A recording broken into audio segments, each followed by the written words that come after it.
When we were assigned this project, we were intrigued. We wanted to learn more about the Navajo Code Talkers, since there isn't much recognition for their contributions to the war. We wanted to know more about how the Navajo Nation were treated during and after the war. Furthermore, we wanted to learn how they became recognized for their heroic actions. On the topic of the Navajo Code Talkers, we were also interested in what led the U.S. military to enlisting the help of Native Americans and establishing an unbreakable code with the Navajo language, a language that the government had tried to suppress.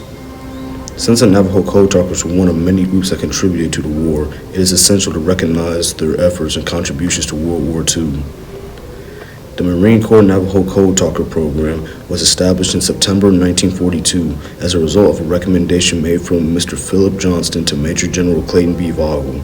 The son of a missionary to the Navajo tribe was fluent in the language, having lived among the Navajo for 24 years.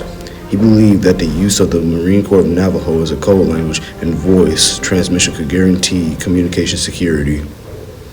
Marine Corps leadership selected 29 Navajo men, the Navajo Code Talkers, who created a code based on a complex unwritten Navajo language. The code primarily used word association by assigning a Navajo word to key phrases in military culture. The Smithsonian's National Museum of the American Indian provided an excellent starting point for our research because it provides insight on the everyday lives of Native American children before World War II. It states that Indian children were separated from their families in cultural ways for long periods of time, sometimes 4 years or more. In boarding schools, the children were forced to cut their hair and give up their traditional clothing. They had to give up their meaningful Native American names for English ones. They were not only taught to speak English, but were also punished for speaking their own languages. Their own traditional religious practices were forcibly replaced with Christianity. They were taught that their cultures were inferior. Some teachers even went as far as to ridicule their students' traditions. Furthermore, the Smithsonian's National Museum of the American Indian elaborates on why Native Americans were accustomed to the military, since Indian boarding schools were intended to imitate military life. But this evidently led to more questions than answers. Specifically, why did the same government that had tried to take their language away from them later give them a critical role speaking their language in military service? The National Museum of the American Indian provided useful information for our research. While closing one door, it led to another one being opened. Moreover, this leads to our next source. The National World War II Museum showed us that despite dealing with racism and mistreatment, Native Americans were contributing a lot during the war. They were facing poverty during the time, yet they bought $50 million in war bonds and donated cash, crops, and handmade items. This made us realize Americans have been treating Native Americans horribly wrong when they have done nothing wrong. This only made them more appealing to the U.S. government, since they were able to help them during the First World War and now were willing to contribute as well to the Second. This showed us that despite the discrimination they had, they were still willing to help out their country, despite all the terrible things they made them do. However, despite all of this, we were still questioning how they got into the war, if they were already doing so much, which brings us to our next source. Military Times' Joe Simpkins and Claire Barrett, A Warrior's Tradition, explore the question we have asked earlier on. Why did they fight for a government that had not only tried to take away their language, but also strip away their culture? Before answering, it states that to this day, Native Americans served in the armed forces at a higher rate than any other demographic. Since 9/11, nearly 19% of Native Americans have served in the armed forces, compared to an average of 14% of all other ethnicities. Later, we are introduced to Peter MacDonald, Jeff Means, and DJ Venice, who provide their personal perspectives on the evolution of Native American warrior culture and treatment of Native Americans by the U.S. government during and post-military service. Military Times, Joe Simpkins, and Claire Barrett had served as a surprising bit of research, because we were surprised to find out that Native Americans served as the highest demographic to serve in the armed forces.